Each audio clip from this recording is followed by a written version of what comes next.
At 8:43 a.m. on September 8, 1944, a 46-foot-long missile traveling at 3,580 miles per hour punched through the sound barrier, arced 50 miles above the Earth, and slammed into a residential street in Chiswick, West London, killing 3 people and obliterating 11 homes, and the people who died never heard it coming. Comment below where you're watching from and what time it is there. The explosion was so sudden, so inexplicable, that British authorities initially told the public it was a gas main rupture. They knew better. This was Hitler's Vergeltungswaffe II, the Vengeance Weapon II, the V-2 rocket, the world's first ballistic missile, the weapon Hitler believed would turn the tide of World War II when Germany was already losing. He was wrong. The V-2 program would become one of the most expensive failures in military history. It would consume resources that could have built thousands of fighter aircraft. It would kill more people building it than it ever killed as a weapon. And it would prove that even the most advanced technology in the world means nothing if you're using it for the wrong reasons at the wrong time. This is the story of how Hitler's obsession with a miracle weapon cost Germany any chance of winning the war. By mid-1944, Germany was dying. The Luftwaffe had been bled white over the skies of Germany. Allied bombers flew in daylight now, in formations so massive they blotted out the sun. The Eastern Front had collapsed after Kursk. The Soviets were coming. In the West, the Allies had secured Normandy and were pushing toward Paris. German cities burned every night: Hamburg, Dresden, Berlin itself.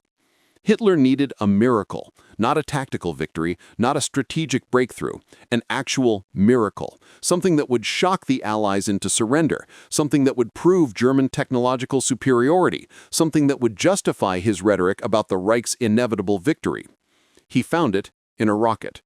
The V-2 wasn't new technology in 1944. Development had started back in 1936 at Peenemünde, a secret research facility on the Baltic coast. The lead engineer was a 24-year-old named Werner von Braun. Von Braun was brilliant, obsessive, and completely apolitical about his work. He wanted to build rockets that could reach space. He didn't particularly care who funded them. The Nazis did. They funded everything. By 1942, the V-2 design was functional.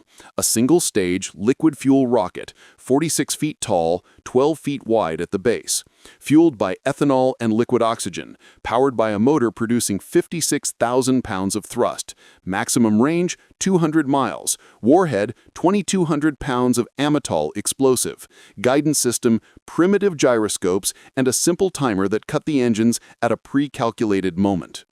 The rocket would climb to an altitude of 55 miles, higher than any aircraft could fly, then arc over and fall on its target at supersonic speed. No defense was possible. No warning could be given. The explosion and the sound of the rocket's approach arrived simultaneously. On October 3, 1942, the first successful V-2 test launch took place. The rocket flew 118 miles and landed within 2.5 miles of its target point. Walter Dornberger, the military commander of the Peenemünde facility, turned to his staff and said, "Today the spaceship was born." He was right about that. The V-2 was the direct ancestor of every rocket that would later carry satellites, astronauts, and nuclear warheads. It was a genuine technological marvel. It was also a terrible weapon. Here's what the V-2 cost to produce per missile. 13 tons of potatoes to produce the ethanol fuel, 30 tons of steel and rare alloys, 2,000 man-hours of skilled labor, 3 months from start to finish in the production pipeline. Here's what the V-2 delivered per missile: 2,200 pounds of explosive, accuracy within 7 miles of the target point on average, no possibility of reuse, no tactical or strategic military value. For comparison, a single V-2 rocket cost roughly the same as building 4 Messerschmitt Bf 109s. The 109 was the backbone of the Luftwaffe, fast, maneuverable, deadly in the hands of a trained pilot. By 1944, Germany desperately needed fighter aircraft to defend against Allied bombing raids that were destroying its industrial capacity. A single Bf-109 could be used repeatedly, could intercept bombers, could engage enemy fighters, could be repaired and sent back up. A trained pilot in a 109 could potentially shoot down dozens of enemy aircraft over the course of a career. A V-2 flew once, blew up once, killed a handful of civilians if it hit anything at all. Then it was gone. Albert Speer, Hitler's Minister of Armaments, understood the math. In his post-war memoirs, Speer would write that the V-2 program proved to be a mistaken investment. He calculated that the program consumed resources equivalent to 24,000 fighter aircraft. He argued repeatedly that those resources should have gone to fighter production. Hitler didn't care about the math. He cared about the psychological impact. He cared about revenge. He cared about being able to strike at London without losing. The V-2 production facility was a place called Mittelwerk, located inside a mountain near Nordhausen in central Germany. The factory was built in tunnels carved out of solid rock. It was immune to Allied bombing. It was also a death camp. The facility was staffed by concentration camp prisoners, Jews, political prisoners, POWs, anyone the SS could round up. They worked 12-hour shifts in freezing temperatures with minimal food, no medical care, and constant brutality from the SS guards. Approximately 20,000 prisoners died building V-2 rockets. They died from starvation, exhaustion, beatings, and executions. They died from cave-ins, from toxic fumes from the rocket fuel, from simple neglect. The mortality rate at Mittelwerk was higher than at many extermination camps. The V-2 killed more people in its production than it ever killed as a weapon.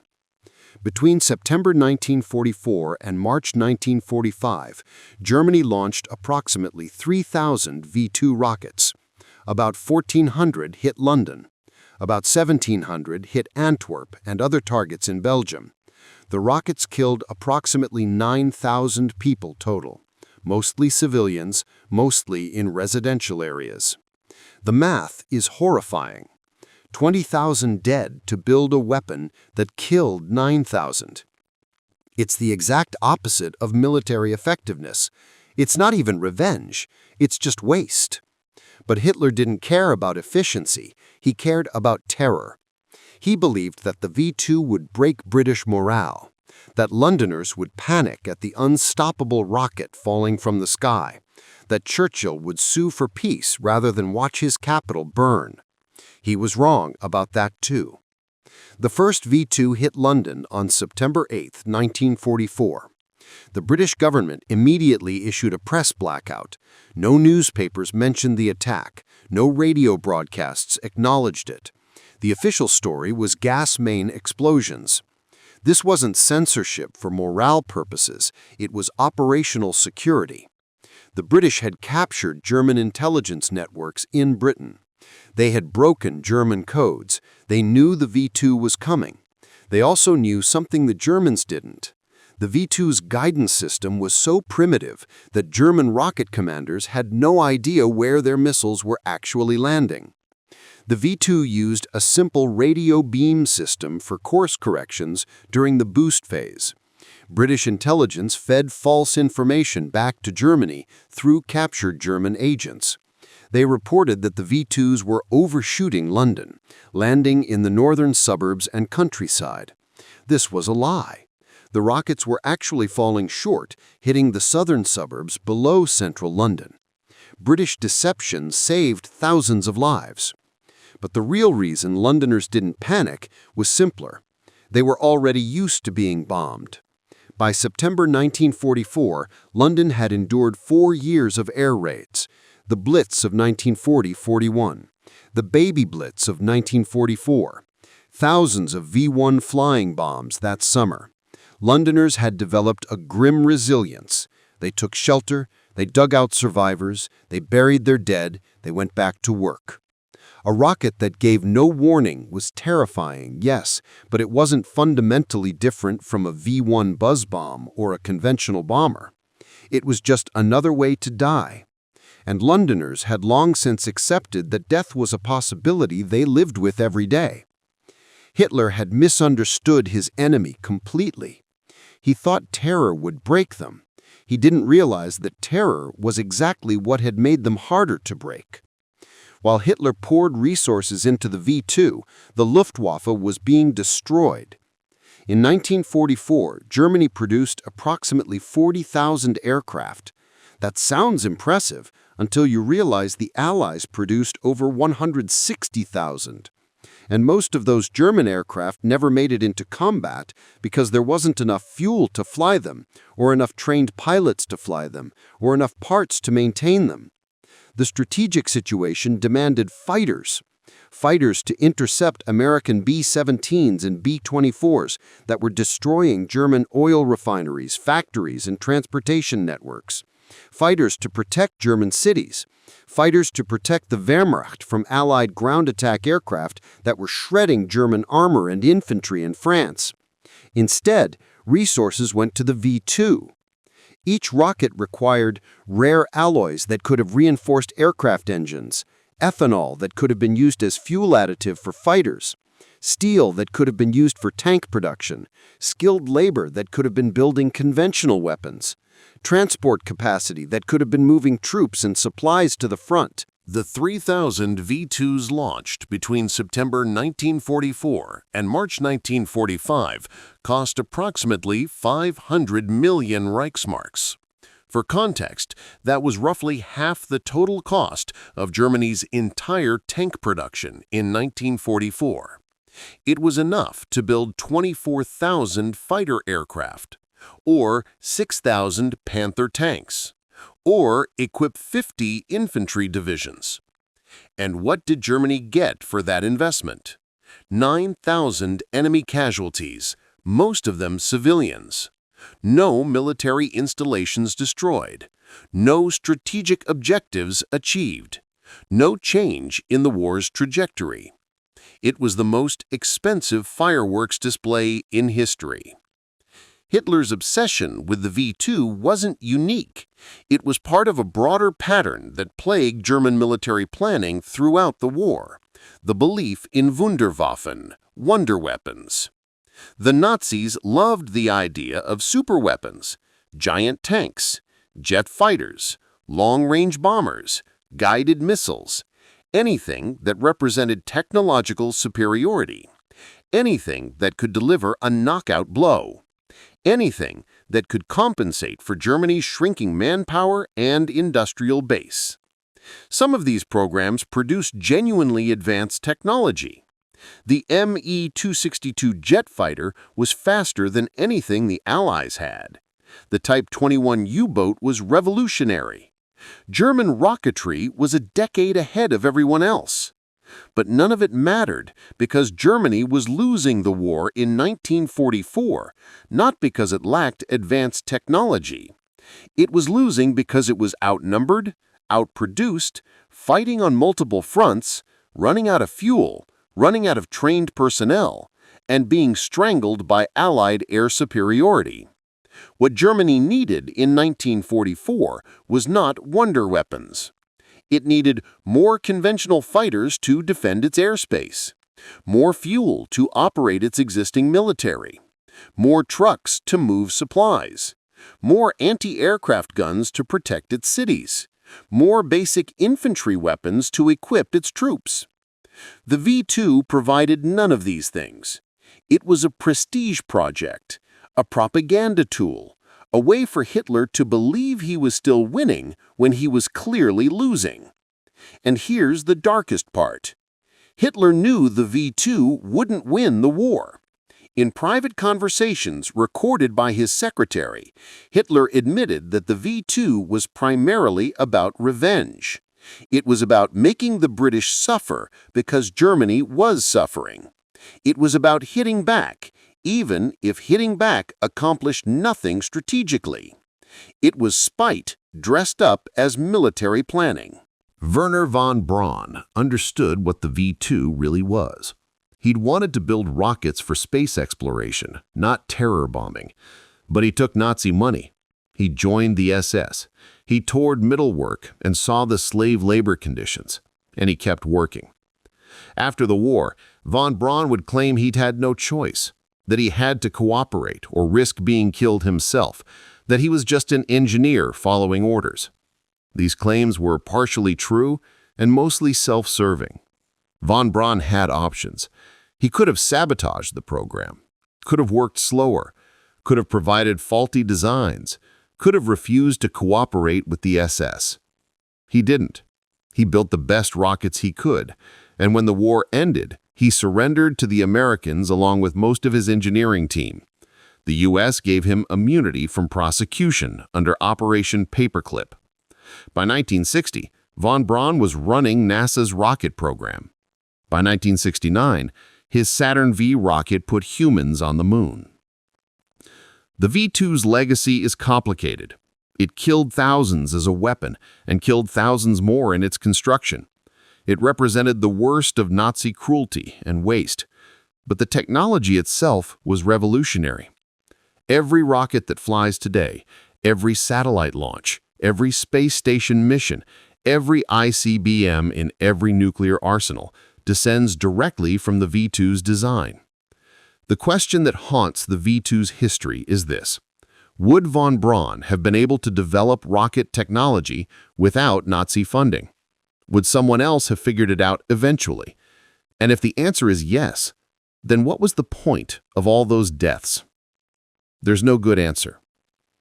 By March 1945, the V-2 program was effectively over. Allied forces had captured the launch sites in the Netherlands. The Soviets were approaching Peenemünde from the east.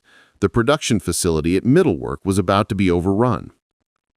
Germany had exhausted its supply of liquid oxygen and ethanol. The last few rockets were launched sporadically with little effect. The final V-2 to hit London landed on March 27, 1945, in Orpington. It killed one person. The final V-2 overall was launched on March 27, 1945, aimed at Antwerp. It fell in a field outside the city. No casualties.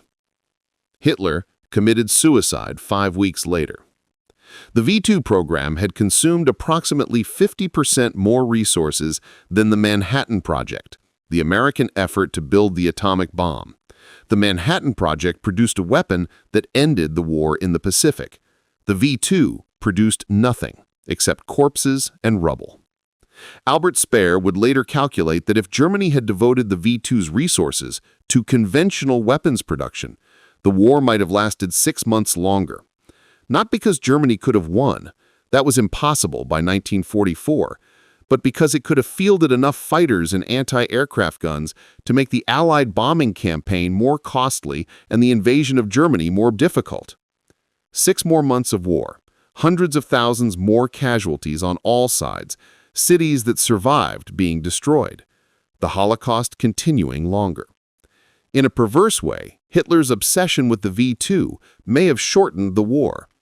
By wasting resources on a useless weapon, he hastened his own defeat. The V-2 should have taught military planners a simple lesson. Advanced technology is not a substitute for sound strategy. It didn't. Every major military power came out of World War II convinced that missiles were the future of warfare. The Americans grabbed von Braun and his team. The Soviets grabbed the V-2 production facilities and several German engineers.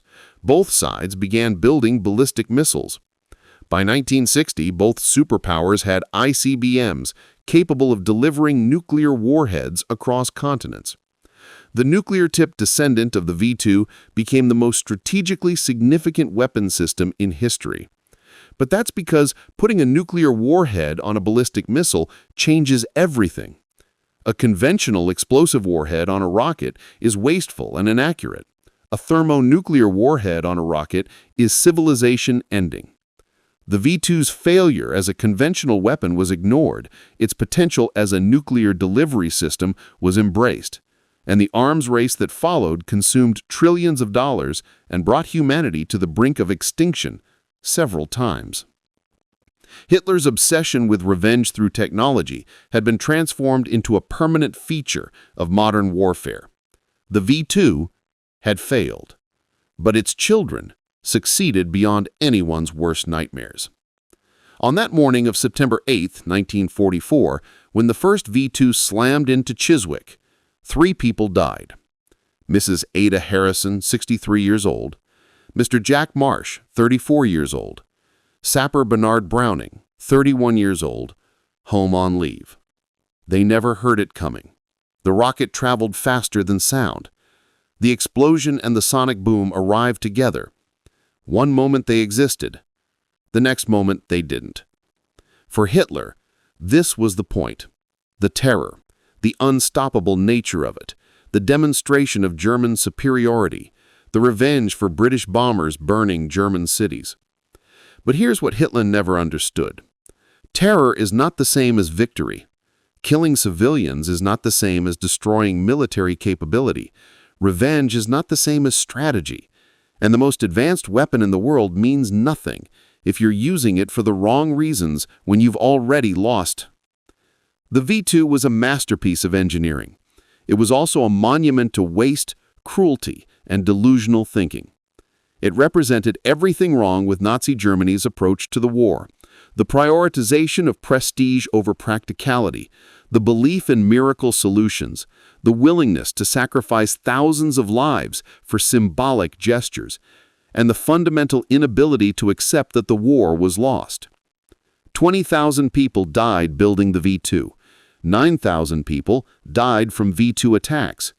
Germany spent resources that could have built 24,000 fighter aircraft. And in the end, the V-2 changed nothing. London didn't surrender, the Allies didn't slow down, Germany collapsed anyway.